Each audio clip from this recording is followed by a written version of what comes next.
This is Fourth Quarter Labs, where performance isn't just defined by what happens on game day, but by the discipline, mindset, and work that happens when no one's watching. I'm Robert Johnson, and here we talk to athletes, leaders, and everyday high performers chasing something more. Welcome to Fourth Quarter Labs. Welcome to Fourth Quarter Labs. Today we have Gabe Smallman, the founder and CEO of FanReach, with us. Welcome to the show, Gabe. Nice to be here. Thank you for having us. Yes, and I'll try to do you justice here and respect and try to introduce the company as best as I can. But FanReach, I've known FanReach for many years now. Seen you in the marketplace.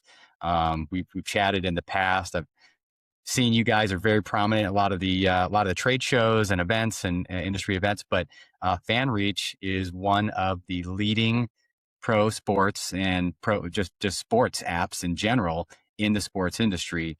And welcome to the show. Really glad to have you, Gabe. Thank you. Why don't you introduce yourself just a little bit, but if you can add a little bit of color to FanReach and what FanReach is and maybe doesn't do, and where you guys excel. Love to learn a bit more. So, quick background on myself. I've been in sports and live entertainment, the digital side, for my entire career, roughly 30 years. First half of it was doing web development. I built up a web development company that ran dozens of pro sports teams, venues, hotel chains, fight leagues, you name it, everything under the sun. I saw an iPhone for the first time, sold the company, started FanReach, because I believe that eventually the app, branded apps in sports and live entertainment would become the center of the universe for how brands interact with their fans. And that's sort of how how I got started. And then FanReach sort of evolved from what I would call a mobile specialist into a mobile app specialist. And now is sort of transformed into what I call more broadly as a fan marketing engine. Yeah. So the app is sort of how we deliver the final experience, but we often say here, that's really what you see is it's like an iceberg, right? You see the tip of the iceberg, but 3/4 of it is below the surface, which is really delivering on business goals, data analytics, personalization, e-commerce, sort of all of those things, beyond, hey, I can go check the scores or see the latest news or, that kind of stuff. So that's sort of us, the elevator pitch. What we're up to is sort of trying to change the marketplace to really think of the app as the nexus of your fan and brand experience and the one spot where they would go in order to sort of engage in all things around that particular brand. Okay. Yeah. What I am excited about this conversation is it's one, you nailed it. Like, from a product standpoint, as a user, as a fan, as a guest, you log in and it just works, right? You just see the tip of the iceberg. You see the app, it's sexy, it looks good, it's sharp, and you can get done in the app what you want to do, follow your fans, find out next game, book tickets, all commerce, things like that, order food. There's lots of things in there, but there's so much underneath that, foundationally, technically, integrations that's taking place. That is much more than just typically what the fan sees when they see it. On the same token, it's so easy. It's so easy as a professional, as a CEO, to talk about the app and it's how much success you guys had, because the company's only been around for 6 years now. Well, we changed brands about 6 years ago. So the original company is actually Adept Mobile, which we started about 15 years ago. And we were the first company with a sports app in the space, as a matter of fact. Little known fact. We started, and then, probably 6 years ago was when we transformed from just a mobile provider, general provider, into a true platform-based, SaaS-based solution. So oftentimes people kind of think of that point as sort of when we got started, but we were integrating to Ticketmaster over a decade ago, type of thing. Okay.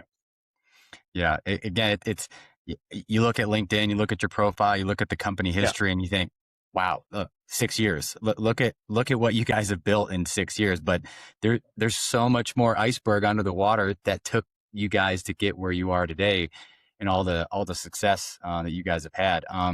How much can you share about FanReach in terms of client base? Some of the things that I think are very notable about the company. Sure. Uh, So I can say that we operate in all the major sports leagues in North America. We have clients in, all the big, we call the tier one big boy leagues. We Hmm. have many clients in smaller leagues. We operate some full league sites or apps, essentially like what you call a league app that rolls up apps. Yeah. We've had, fair growth over the last 6 years, very steady, Hmm. there's been interesting times. There's been a bunch of players that have come and gone in the marketplace. Venture fueled efforts Hmm. sort of failed. The market's sort of maturing. Um, we're sort of establishing our place within that market, which is, we like to position ourselves as, sort of the high quality, high customer service and success product that is really focusing on, what I would say, organizations that are looking to do more from a data analytics, personalization, and marketing automation perspective, right? Hmm. And that's sort of our fit and growth in the marketplace is we see organizations, usually starts in the marketing lane, C-suite level. Hmm. They want to do more. They want, omni-channel marketing automation, right? Yeah. They now see the app as, hey, this is a critical channel. It's really the only channel that we can now collect first party data with. Hmm. Um, it's the place that all of our people that are holding tickets go to manage their tickets. It should be Hmm. the place where they go to buy everything connected to the brand, Hmm. and stuff like that. So, you know, our, our position in the marketplace, has grown, and that has reflected the marketplace changing, Hmm. where, it's not overnight. Yeah. It's funny as a technologist, we always think technology is going to adopt faster, right? So I had a Hmm. vision a couple of years ago where I said, the future is the app's going to be rolled into the marketing stack at these organizations, and they would use it as sort of the primary performance vehicle. Um, I think I'm still going to be right. Maybe it's Hmm. just going to take twice as long as I thought. Yeah. But what's happening right now is we're seeing that start to happen. We're seeing RFPs come out. That's a critical thing, which is we want to be able to have a single point marketing automation. One of the Hmm. big players. We want to be able to use that across, and we want to be able to use the data that we have in our CRM and in our warehouse to influence and change the behavior. And we want to make it sort of a one-stop shop, right? Hmm. From that perspective. And a lot of, more and more we're hearing, hey, we want that Disney experience, right? We want that, Uber Eats style Hmm. experience where we can direct the fan to one spot, and they can Yeah. they can consummate all the transactions there. Yeah. I uh, I get the Disney experience. It's a verb almost. Yeah. However, after going to Disney a couple times, I think sometimes going to a game's a better experience than going to Disney. um, Totally could be, right? yeah. Disney was very early in adoption of trying to Yeah. create the app as the center of the sort of brand experience. Yeah. And for a while they sort of held the what I would call the premium position, right? Where people were aspiring. But now you're right. Maybe it's the new Xerox. Yeah. You know, it is a little bit like Apple, right? A lot of people think that, Apple's just a handful of really nice interfaces on the phone. Mhm. But Apple's a mile deep, right? To the amount of work that it takes to make that experience that simple, right? And yes, you see the UI and you're like, wow, the UI is really intuitive and good. But for every UI, there's 10,000 hours of work to Yeah. make the back office make that possible, right? Hmm. So that it is that simple, that you do just show your face and magic happens, right? Yeah. And that's kind of like, I think that's what we're trying to achieve here, which is, present a really simple interface or thing to the fan that then, we're taking all the heavy lifting to make it happen, Yeah. from, like an organizational fulfillment perspective. Yeah. And I love your comment. It's a love-hate relationship with like how you've got a great product or a great feature, or you have a vision and, you want it to happen so fast, but in sports, it is slow. It's slow Yes. because the sales cycles are long, adoption, you've got your leaders and your visionaries and you got your laggards and you got your, slow to adopters out there. A lot of that's driven by, the ownership, I believe at the ownership level, right? What their vision is for what they want to invest in and what type of ownership group they are. Um, and as a result, sometimes things just don't happen as fast as you want them to because you got to find that one flagship client who is willing to be different or try Yeah. something new. Yeah. There are a bunch of factors that go into the space being, depending on who you ask, 3 to 5 years behind the rest of the market. Hmm. So we work with some companies that do, kind of like Forrester style stuff. Yeah. Mhm. And they told me that, yeah, you're probably, generally 3 to 5 years behind where the Fortune 1000 is, Yeah. as far as capabilities. And, we've had to really analyze that because we don't have a technology problem in this space. Hmm. We have a different problem, which is a combination of factors that are slowing us down, right? One is, fragmentation, right? So teams assemble a lot of partners. Those partners are often not chosen because of technology reasons. They're chosen because of sponsorship reasons. So Hmm. very hard to deal with an org, right? And so there's some players out there who are now like, hey, we're just going to replace every piece of software you have, right? And those are usually started by people that haven't operated in sports for a long time. Hmm. Sponsorship rules, and generally speaking, sports teams take the check and then leave it to the operational people to figure out how to use the tool that they just took the check from, right? Yeah. So we took a different approach. We looked at that and said, I don't know that you're ever going to make sports orgs change their spots from that perspective. They're always going to take checks. So what we tried to do is build a partner network of very solid technology partners. We do deep integration. We spend a lot of work into making that experience more seamless for them, both from the user experience, the data, and how the integration works.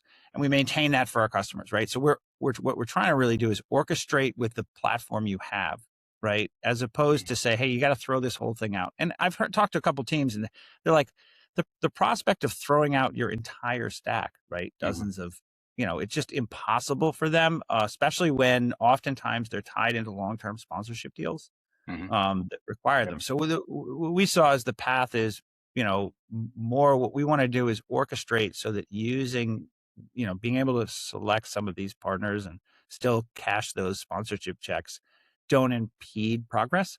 Um, the other is, frankly, a dollars and cents thing, which is, um, we joke we're in a war with the newsletter. So most professional sports organizations wildly underfund their app operations comparatively to other things like newsletter, right? So if you go to an org and you calculate how many people run the newsletter, how much you pay for the newsletter platform, how much you spend on newsletter BI work, you calculate all of those things, right? You hire a third party to cleanse your list, you hire a third party to keep your IPs clean. Like, you know, there's people that spend 5 times more on newsletter than they do app. Um, Wow. and and that is inertia, right? That's the it's the billboard. We call it the billboard thing, which is, Hmm. this is what we've always done, this is what we know how to do, and this is how we're going to do it. So some organizations are more forward thinking. They're like, hey, we got to begin a transition here, right? Newsletters are dying. It's harder and harder to reach people via email. The people that use email are getting older, right? The next generation, they don't read email. Mm-hmm. So, from that, that's another challenge, which is basically sort of, breaking through organizationally as far as data importance. The other challenge we have is teams and staffing. So a lot of teams, like we're going through a cycle now where a lot of organizations are reducing staff, hiring junior staff. Doing advanced marketing automation plays is not easy.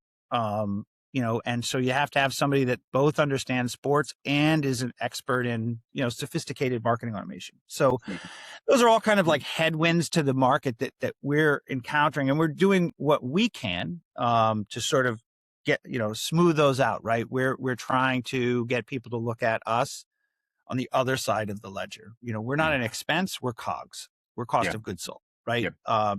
We regularly, when we're allowed to sort of operate, we'll regularly hear from somebody, oh my God, in the last 30 days on just single tickets, we paid for your app platform for the entire term of the contract. Right. And then all of a sudden Wow. a light bulb goes off. Right. Hey, we're cogs. Like this makes money. Right. Let's present this as, we launched a plus program, which provides support with, internally we've hired, performance people who Mm-hmm. have a performance marketing background. They understand how to do it. They help build plays. They help with life cycles. They understand sports marketing. So we're buttressing teams, Mm-hmm. with, knowledgeable people who can help, create programs and things like that. And then on the technology front, we spend a ton of energy in that partner network trying to make all of that simpler and easier, and it bolts together, Mm-hmm. versus the traditional pain of, Yeah. that doesn't work that way, or it can't work that way, or they can't share, segmentation data, like smoothing that kind of out. Mm-hmm. I feel like the headlines in sports right now, as I keep my finger on the pulse with SBJ and just other news outlets like that are talking about the latest and greatest and the new stadiums and the arena. I feel like there's this huge upswing right now in building, construction, innovation, software, tech in sports. And a question I am asking is like, how bright is the future of sports? Like we're on this big upswing right now, and I'm always wondering like, when is the upswing going to flatten out? Right? Is Yeah, the future it's a good question. bright? Is the future bright in sports for sports technology, Gabe? I hope so. I hope so. From our perspective, what we see in the marketplace is that venues are becoming districts, Yeah. because the cost of, for like example, it doesn't make financial sense to build a $1 billion football stadium for 8 games. It does make sense to build a multi-purpose venue and surrounding districts so that you can bring the customers there and they stay there, right? So, more and more, if somebody's investing, they're investing in a more of a compound philosophy. They're trying to move them closer, make them accessible, put them to other things so that, Mhm. you can go to a concert there, you can go to an MLS game there, you can go to a NFL game there, right? Now, whether it's the same venue or not, in some cases it's not. It's just, sort of like a large, like long-term investment in a compound. And so what's interesting is we have leagues that are trying to, sort of innovate as far as, how are they going to control the fan identity? Are they going to, defer it to the ticketing provider? But they're also running into the problem, which is none of these orgs are just one team, like what I call one trick ponies, right? They're not NFL orgs anymore or MLS orgs. They're multi sport districts, and they often have concert elements. So there's an interesting challenge going on now, which is, we have this district, we have these fans, we have the identity, but who does the fan belong to, right? Does it belong to the team they just walked in? Does it belong to the org? Does it belong to the league? Does it belong to the ticketing provider who sold them the ticket? So, that's a big thing that's going on right now, which is, districts are becoming the thing. Who who controls the identity of the fan, right? Who does the fan belong to? And the other thing we're seeing is pressure on the traditional ticketing marketplaces, right? It used to be, you always bought your tickets from Ticket Marketplace A or B or whatever.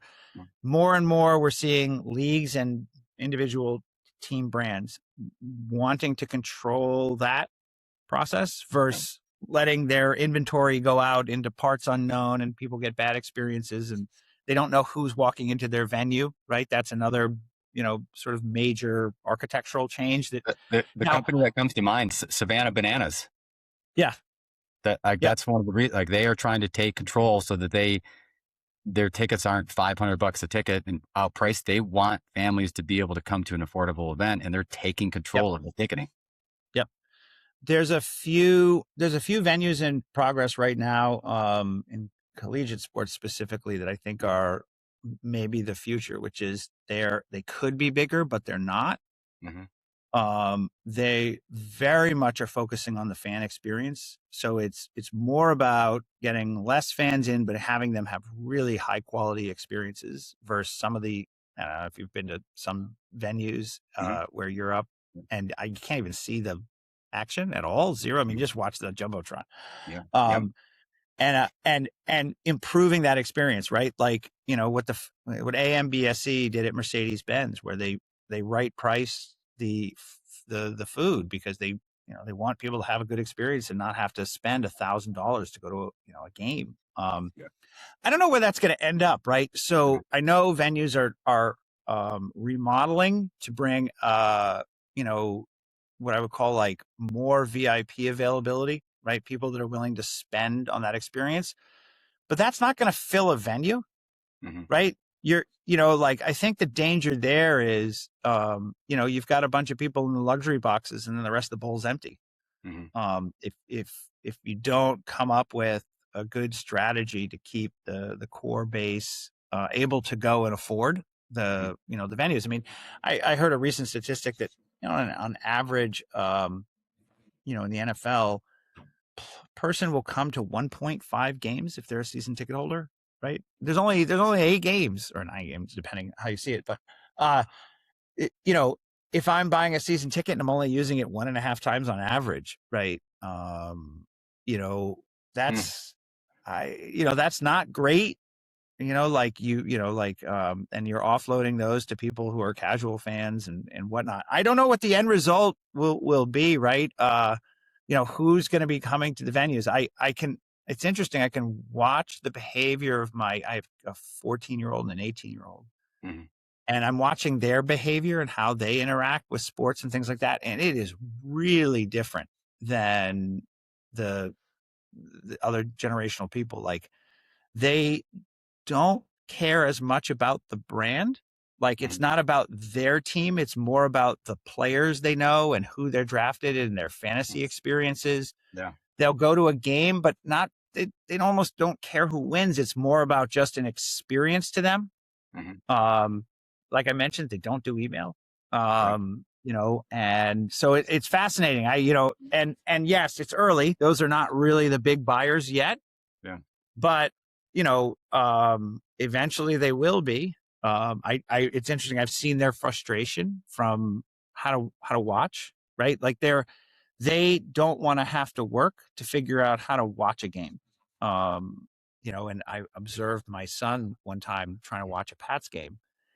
And instead of figuring out what network it might be on and getting into that network, he just goes on YouTube and he finds somebody that has a camera set up behind them, watching over their shoulder with the TV in front of them. And that's how they watch the game. Like, they find somebody who's watching the game and providing their own color commentary. I don't think that's good for the NFL, in that case, right? Like, you don't want to make it that hard that somebody's willing to watch a really crappy broadcast, of that game over somebody's shoulder, right? So I think there's lots of areas where that there's lots of opportunity to improve the fan experience, and some of it might not be technologically related. It's more business related decisions that, leagues and teams make Hmm. in the future of how they decide to stream their games and make those games available, and how they make those games available. And then from a pricing perspective, how available do they make, the seats for people? Hmm. Yeah. Yeah. Your comment on the percentage of season ticket holders that come to games and how many they go to. Like on one hand, I get it. As a season ticket holder, you'd like to believe that um, you're buying it because of your passion for it. I mean, a season ticket holder is a big deal. Sometimes the wait list is years or decades long, depending on the team. And so if you've got season tickets, you're going to go to the game. Um, but if you're like you and me and you've got kids in their teenage years, you've got so Yeah. much going on, you just can't make all the games. Yeah. But man, to get down to just one or two games and go to 20% or less of the games that you Yeah. purchased. Granted, you can sell the tickets, but that's you're, as you know, a lot of buzzwords out there. You're competing with the living room. You're competing with all the Yeah. other things and other ways to watch the games. But that's an interesting stat. I did not know that. Yeah. The you know often people are referring to the future as the attention economy, right? Hmm. Yeah. There's a million things competing for your attention, and the if you're going to like a football game and getting to the football stadium is hard, you're almost it's almost a whole day event, right? Mm. And who has time, right, to do that Mhm. 8 9 times, right? Eight Right. 9 weekends in a row. Maybe you go to preseason, maybe you don't, but like, Yeah. so maybe it's 10. There aren't a lot of people that have that much time where they can take a full day to go to the game. Now, some are hardcore and they do, Mm. and but there's certainly a larger pool of casual fans than there Yeah. are really hardcore fans. In our Right. experience, like, hardcore fans are incredibly important to the survival of a brand, right? We learned that when we worked with the Ultimate Fighting Championship for a long time, and Mm. when we started with them, they were not well known. They were not Mm. on regular TV. No, and what we learned was that the way to build the sport was to create super fans. They actually kind of act like Mm. zombies that go around Mm. and bite other people, and then they Mhm. become fans. But it's that super fan. So you have to keep your super fans healthy because they pull in other people. Um, I love that but visualization. I love that analogy. That's great. Yeah. Well, and that's really how it works, right? Yeah. My son became a fan of the UFC. And then through that, now all of his buddies get together and they Yeah. watch them together because he was like, hey, do you guys want to watch this? They had a Mm. great time. Next thing you know, they're all kind of into it. So it took Mm. one super fan to, infect the group. And now they get together and they watch it. Not dissimilar Yeah. from, other sports. The key is you have to maintain that healthy group of super fans that Yeah. draw in other people. And then, if depending on how big your venue is, you're gonna need casual fans, right? You can't, I don't think the days are there where, anymore, not in Mm. all cases, that there's huge wait lists for season ticket holders, right? Yes, there are some storied brands that can, don't worry about tickets, but they're not the majority. Mm. Yeah. And certainly, as you move down from the biggest league, the NFL, it gets harder and harder, right, to fill an arena. Mm. Yeah. Gabe, I know I know a lot about FanReach. I know a lot about sports. I don't know a lot about you except this. Every time we've met, um, coffee, breakfast, trade show, Yeah. here, various calls. You're the same guy. You're genuine. You're always smiling. You're always in a good mood. Um, how as kind of shifting gears here a little bit, Gabe.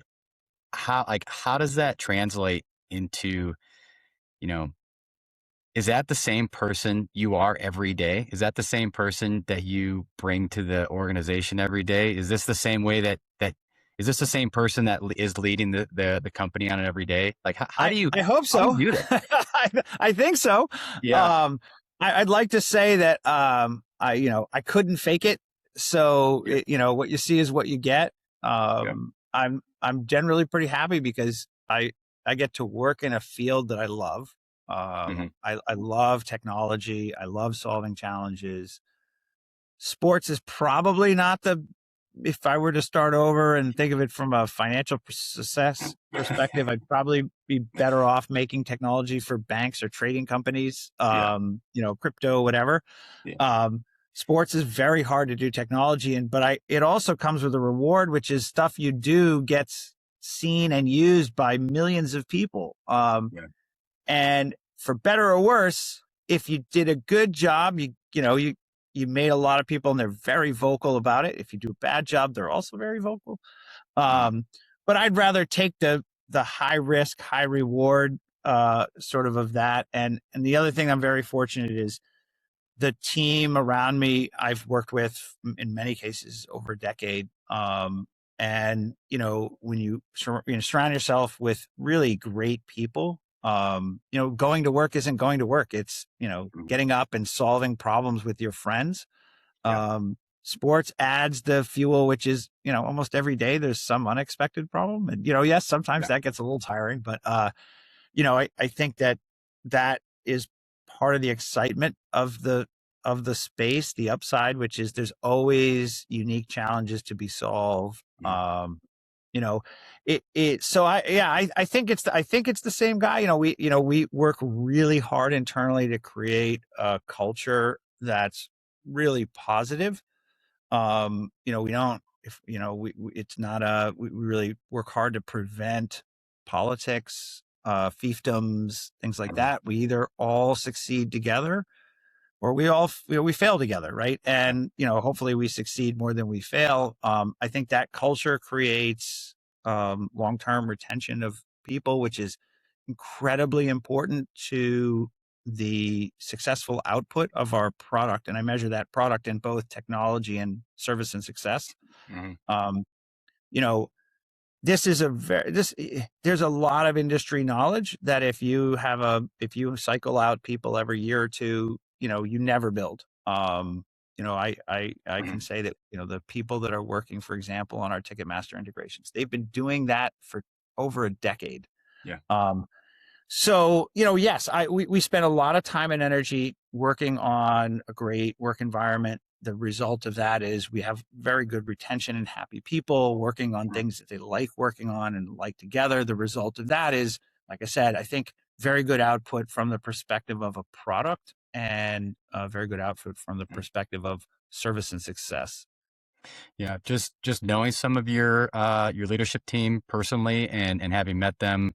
Obviously, I haven't met everybody, but just you know, uh, researching some of the folks who are at the company, I know that the bench on your team is very senior. They've worked at the league. They've worked at the leagues. They've been in the space for a long time. They have decades and decades of combined sports experience, like you alluded to.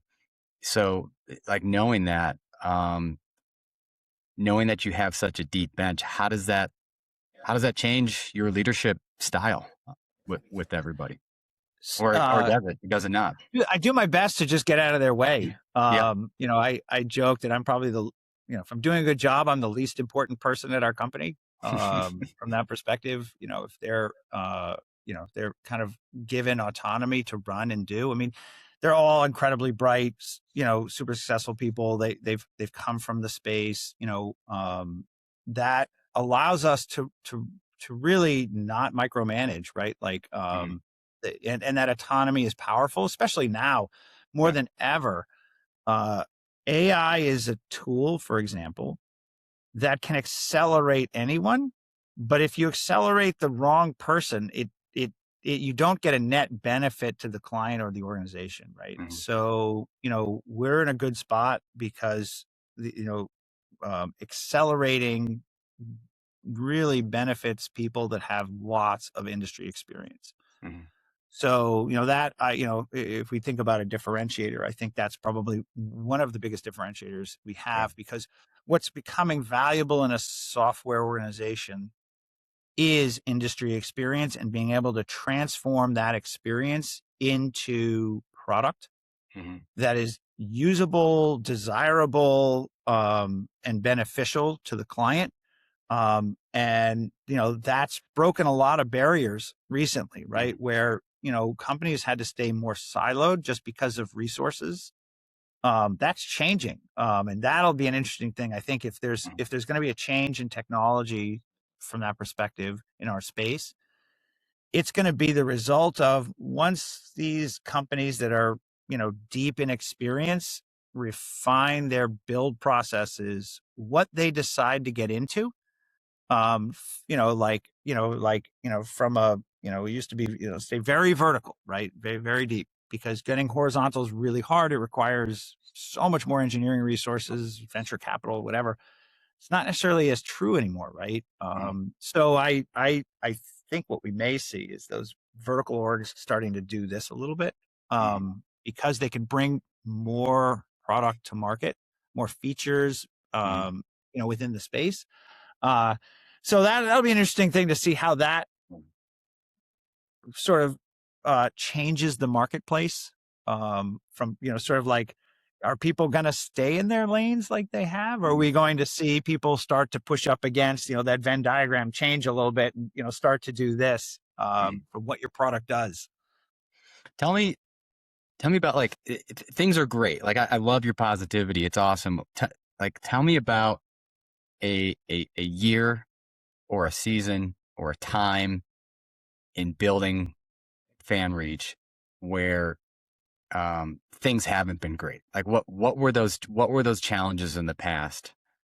Oh, And that's a really good question. like how did that test you as a leader? So we're a bootstrap company, meaning we don't have a big pile of cash from a venture capital firm, so we're not sitting on millions and millions of dollars, right? So in that makes it very difficult to manage your growth, right? Mm-hmm. So there was a period of time when the market wildly undervalued what we did. It was artificially driven down in a classic race for the bottom on Mm-hmm. pricing. So the amount of revenue that you could generate to build a company was very difficult, right? That changed over time, but during that period, there was also, sports teams are incredible litigation targets.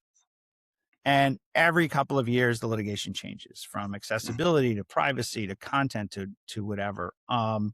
So our challenge for a while is dodging litigation. Mm-hmm. And we one of the hardest years for us was we got involved in litigation that we were totally independent of. But when a brand gets picked by a firm that specializes in shakedowns, they shake down everybody, right? Mm-hmm. And that's tough when you're kind of going through that organizationally, and there's this specter of these incredibly powerful litigants who have made a living off of shaking down brands. Um, and to the brand, the settlement is not a big deal. Mm-hmm. But if we were to get hit, yeah, it would be a really big deal for us, right? And you know, um, these are the type of things you go to business school, you don't really hear about, right? You read the story about how Elon Musk launched the rocket and now he's a Mm-hmm. billionaire, and you don't really get into the weeds, which is for every Uber made it, there's 50 that didn't make it. Mm-hmm. And some of those reasons are not glamorous. They're just, product didn't fit. Nobody bought it. Like, got sued out of existence, got stepped on by a copy, like a trademark holder or a patent holder, or, Mm-hmm. things like that. So, for us, what I try to do is, my job is to insulate the people who are doing the great work from noise, right? I am constantly trying to reduce all of the noise that all of those people that are making things happen. So all they're receiving is signal. And, it's not fun to be the CEO sometimes. I joke all the time that, you know, everybody, oh, it's great. You're the CEO, you're a founder. It must be great. I'm like, not always. Like, like more and more I'm subscribing to the jokes that you see in the marketplace that, founders are often not right in the head. Because you have to, you have to be able to take an extreme amount of ups and downs, and insulate the people that are doing the day to day from that. And so somebody described to me, early in my career, that if you really want to be a, founder, you got to be willing to accept a day that looks like this. You wake up, you open your email. You guys have made it. We have the biggest deal. It's signed. We're now made. We're over the hump. This is it. We're going to be somebody. We're going to be on the magazine. And then by the end of the day, everything is collapsed. And you're like, oh my God, how are we going to stay in business? And if you can't handle that within 24 hours, you're not suited to be a founder, because that really is what it's like. It's just, and as you get bigger, those oscillations get hopefully narrower, but early they do this, and then hopefully you can get them to this. They never go away, right? Until you're a huge company. But it's during those periods of high oscillation, how do you protect the people that need to do the good work from that so that they stay to the mission, right? And really that's how you survive as a startup, which is you stay on mission. So I see my role as often as, preventing the noise from getting through, remaining on signal, and trying to remain positive in all of those, because there's a great saying by the President of the United States, which was, you'll only, the leader, like whatever your mood is, nobody will be in a better mood than that in a room. And I'm probably getting it wrong, but basically it's like the calm in the storm. The leader has to remain calm because nobody will be more calm than the leader, right? You set the floor. And so I took that and I was like, wow, that's really important observation, right? The president always has to be the calmest person in the room because nobody will be more calm than them. And I took that to heart. I was like, and what I observed too was, as soon as people become stressed and their cortisol goes up, their ability to solve problems goes down exponentially. And in a former life, I was a teacher. I used to teach technology. I used to go around and teach classes and things like that. And I observed this behavior in the class. There were certain people who were open and not afraid to be wrong. Those were always the people picking it up the fastest. And then there were people who were nervous about being wrong. And what I observed with them is, when I would ask them questions, they would get nervous. And as soon as they did, their ability to think and reason and just collapsed. And I think that's true in an organization. If people are nervous about their job or stressing about this person's going to find, like, their productivity goes down exponentially, right? And so, working really hard to create an environment where people feel like safe, they feel like they can try, they can do without being, like they always talk about, I want to build I want to make a team of builders who aren't afraid, right? Well, it starts at the top, which is when somebody flames out, if you step on their throat, guess what? Everybody saw that. Nobody's going to try anything again. And you don't want to create an environment where everybody is just trying to not screw up, and so those are the type of things I try to work on and do.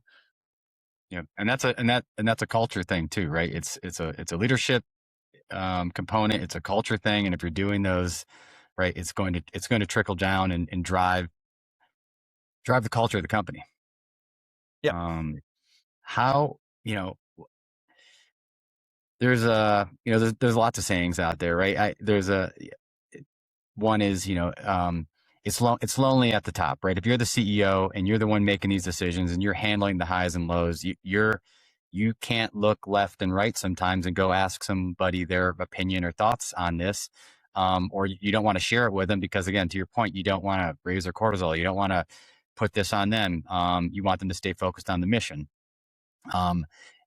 And so what do you, is there something you do to stay mentally disciplined, to stay mentally focused? There's other ways for you to handle those things. Are there things maybe you've had to do in the past when you were a younger CEO and things were maybe more volatile? Another good question. I've definitely gotten better at it. I think over time, the oscillations aren't as wild. I also think I handled them better just from experience, right? I think as a 20-year-old, 30-year-old, right, your perspective on things is different, right? And so when you're 20, it's difficult because, it's kind of like, the close analogy is if you've ever bought a house, a condo, whatever, the first one you miss and you're like, that's it. That's the only one. There'll never be a one as good as that. Right. And then suddenly you realize a month later, oh, that's not true. There's another one. The one I got is actually better. I think similar to that over time, what I've learned is that, just keep pushing forward. Right. You're always going to run into stuff. There's, you always think, oh, this is, we didn't win this one. We had to win that one. Okay. You didn't. So move forward, just keep going. And I think, so over time, I think getting better at understanding that, the sun will rise the next day, the earth will continue to spin on, be sad for a day and move on. I heard a great quote from there was a series on Netflix with 4 of some of the greatest coaches ever. One was a coach. I forget her name, but she coached college female basketball. And she would say, hey, when we took a tough loss, let's admit it. Okay, 24 hours, everybody can pout. After 24 hours, I never want to hear about it again. And I really liked that, which was, yeah, you know what? It's okay to accept that whatever just went wrong sucked, right? And, we've lost, we've worked on deals and clients, we've had, it happens. And, at some point feel bad, figure out what happened, but the next day is over. Tennis is like that. I'm a competitive tennis player. I've played for 25 years. And there was a really interesting thing I heard from a high performance tennis coach who works with the USTA. And they would go around and sort of help younger players with the mental aspect. And he said something that really caught me that I think was applicable to business, which was, what's the most important point? It's the next one, because it's the only one that you can affect. And so what I realized is in business, what's the next decision, right? It's the only one is the next decision, because the ones you've already made are done. You can't go back. You can't change them. All you can do is affect the next important decision you have to make, and do the best you can with that decision. So, as I think about that, those are the type of things that I think, over time I've improved, probably just from a maturity perspective, experience perspective, in how I handle that up and down. Gabe, I heard a great quote the other day or interview or something like that with Roger Federer. And he's one of the most winningest tennis players ever. Yep. And they asked him, they said, he's won more matches and Grand Slams and titles than anybody, but when they looked at the number of points that he won in all the games, yep, he only won 53% of all of his points. Yeah, that's it. I heard that. It's an amazing statistic. Yeah, so the difference between arguably the greatest of all time and somebody you never heard of is 3%. 3%. Right? What a different way to look at what it takes to be successful. It's not about, like, Roger's human, right? We're all human. Yeah. We're going to make mistakes. We're not always going to win every deal, like you said. And when you don't win those deals, you pout about it for a day, you move on, and you start focusing on the next one or the next project or the next integration or the next hire, whatever the issue is. How I love that you're a competitive tennis player. I used to play a ton in college. Huge tennis player. Don't play as much now, but how connected for you, or maybe the answer is not, how connected for you is being an athlete? And I mean, you're like the perfect trifecta. You've got 20 some years of being a tennis player. Awesome. Yeah. You're running a sports tech company, right? In sports, and you're a leader. How connected is physical sports and competitiveness with everything else you're doing? I think that we're some of our experience, right? And whether you gain that experience through work, collegiate studies, sports, right? Those are all areas where you can develop your abilities, right? So, for me, it was a combination of, sports, work, and school. So, I was a competitive martial artist. I did a lot of fight sports as a kid. I loved it. And that gave me, sort of what I would say like an underlying competitive confidence layer, right? Which is, I used to say, whatever happens to me in business can't be worse than getting in the boxing ring and having a guy punch me in the head. And then, picking up certain traits. So I used to work, sort of a lot of different jobs. One of them was I used to work security door person at bars and nightclubs. Mhm. And I developed a whole set of skills because, at that point, I needed to interact with a lot of people, as a bartender, security person, whatever. And you need to, very quickly size them up, and you need to be able to connect with some people. You need to be able to intuit problems with some people, right? And then moving on through sports, tennis, every sport comes with different things you learn, right? In some cases, it's more how you learn to be with a team. Tennis is a more isolated sport, right? Where you have to, like lonely at the top. I think it's a good sport for people who have to deal with lonely at the top, right? Tennis, you're really out there all on your own. It's tough if I didn't do it as a kid, but Yeah. the competitive circle of kids, it's brutal. You're like out there, kids are screaming at you, calling you a liar, crazy parents, like Yeah. that all creates tough people, right? I saw something. I was talking to somebody that worked on Wall Street, and they said their favorite people to hire are highly competitive collegiate athletes. They're used to working on a team, and they're used to just moving forward, right? Like taking the flack and, just keep going. So I think a lot of, whether you learn it in, on the court or on the field or on the pitch or whatever you might play, you're just trying to build what I would call like core things, right? Self-confidence, the ability to, like we talk about this all the time internally. Mm. You have to create an environment where the best idea wins. Elon Musk talked a lot about this, right? Which is, in every given room, the best idea has to win. Now, the problem is if you create an organizational structure where, if you throw out an idea and it's wrong and you get stepped on and that's it, nobody's throwing that out again, right?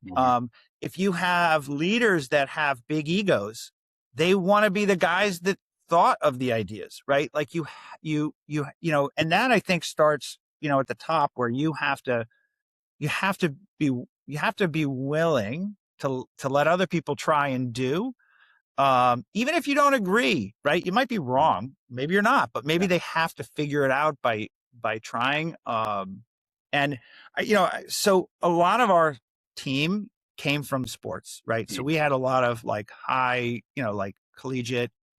Um, they're competitors. They like to win. They understand team, and my job is to sort of create the framework where they feel like they can try stuff. They have autonomy. They should just do things without asking. Like like just go and do, right? Like if you're wrong, you're wrong. But like, I trust your intuition. It's why you're working here. If I didn't trust your intuition, you wouldn't be working here, right? So, that from that perspective, I'm using what I have picked up in sports and my jobs in my past to sort of, modulate myself, and then hopefully create an environment where those same people who have those same skills that they picked up through sport, unleashed, right? Yeah, that's awesome. Well, Gabe, I fortunately think we could talk for 2 or 3 hours. This is great. There's so many things here. I mean, I was a martial artist also in high school. I did that for 4 years. In college, I actually won a couple college fight nights in boxing. Amazing. I mean, yeah, talk about like ways to build confidence and things like that, just to put yourself out there. I mean, you and I are like two brothers from another mother from a long time ago. I mean, we've got very similar backgrounds. But Gabe, this has been fantastic. I appreciate you coming on the show, being a guest, and I have a feeling that this is going to be something a lot of people are going to be interested in hearing. So thank you. I hope so. Thank you so much for taking the time to chat with me. Wonderful. Thanks, Gabe.